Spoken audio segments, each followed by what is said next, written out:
His Brahmic voice is deep and carries afar. Those who hear him rejoice and are never tired of listening.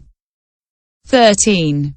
The color of his body is marvelous, more beautiful than the gold of the Jambu River. 14. A halo 1 arm span in width surrounds his body, of varied colors, incomparable in beauty.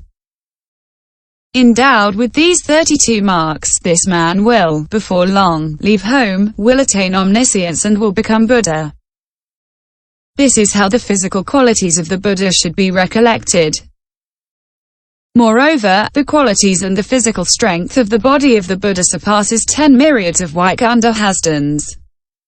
This is physical power inherited from his parents. His supernatural powers, his qualities and his strength are immense and limitless. The body of the Buddha is adorned with the 32 marks and the 80 minor marks. Inwardly he has the innumerable attributes and qualities of the Buddhas. This is why one does not tire of seeing him.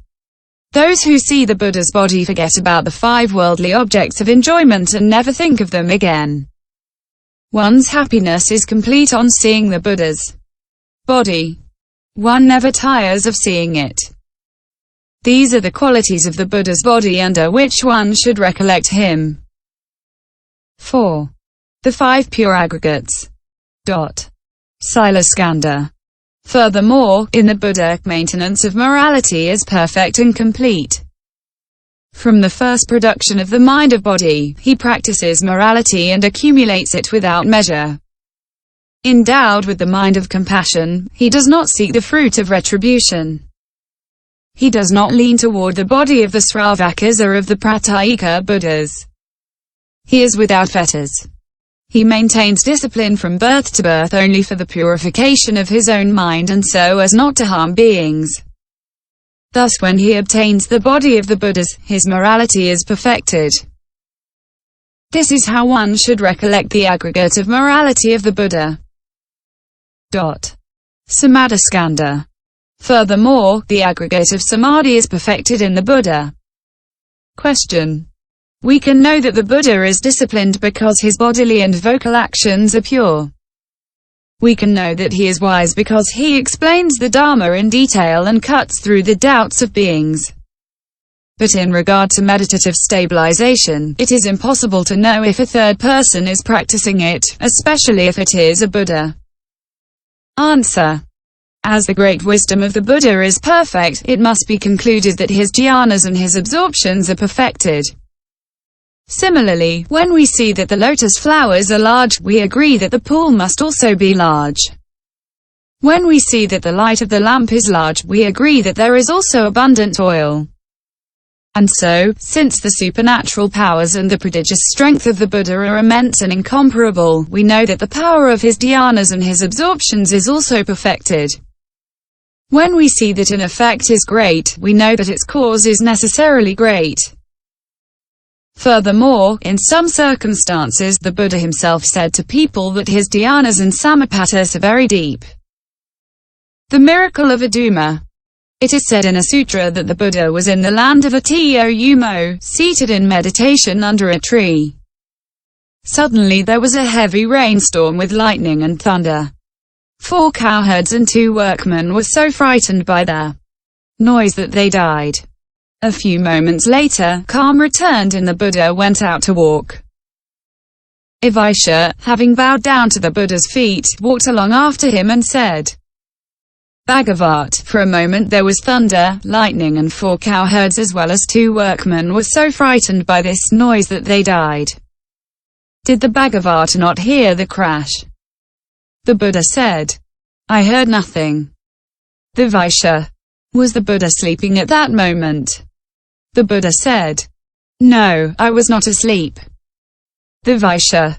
Had you entered into the absorption of non-identification? The Buddha. No, I was conscious, and I was just in meditative stability. The Vaisha exclaimed, That is wonderful. The dhyanas and the samapattis of the Buddha are great and profound. Being in meditation, fully conscious and fully awake, he did not hear this great noise. In other sutras, the Buddha said to the bhiksus, The samadhis into which the Buddha enters and comes out of, Sariputta and Maudgalyayana, do not even know the names of them. How then would they know their nature? See, for example, the samadhi of the king of samadhi, the samadhi of the lion's play, etc. When the Buddha enters them, he makes the universes of the 10 directions shake in 6 ways.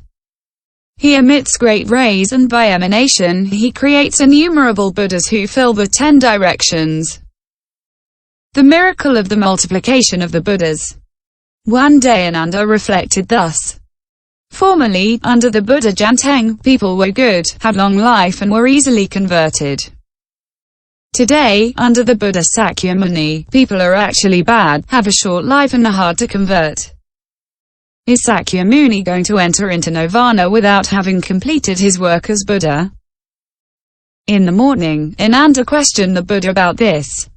The sun had just risen and, at that very moment, the Buddha entered into the samadhi of daybreak. Just as the rays of the rising sun lit up jambudvipa.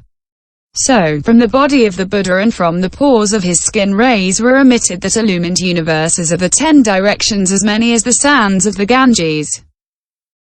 From each of these rays arose lotus flowers with 1,000 petals made of the 7 jewels. On each of these flowers there was a seated Buddha, each of whom emitted innumerable rays.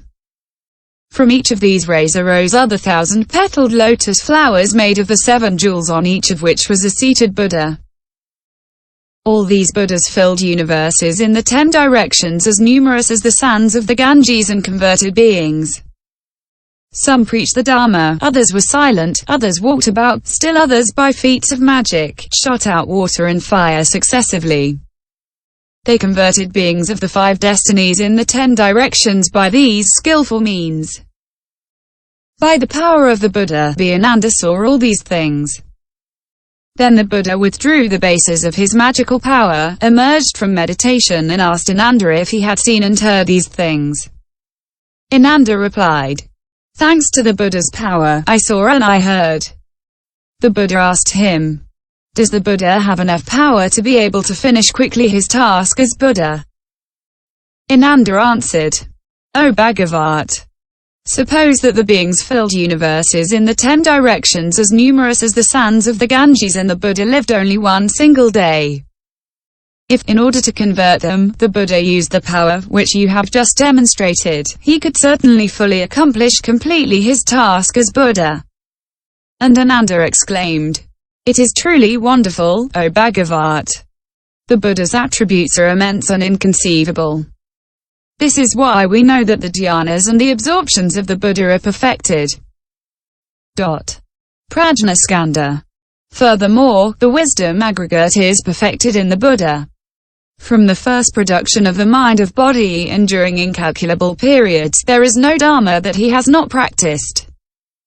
From existence to existence, he has accumulated qualities. Mindful and resolute, he sacrificed his life to find wisdom, as was the case for the Bodhisattva sa to Poluan.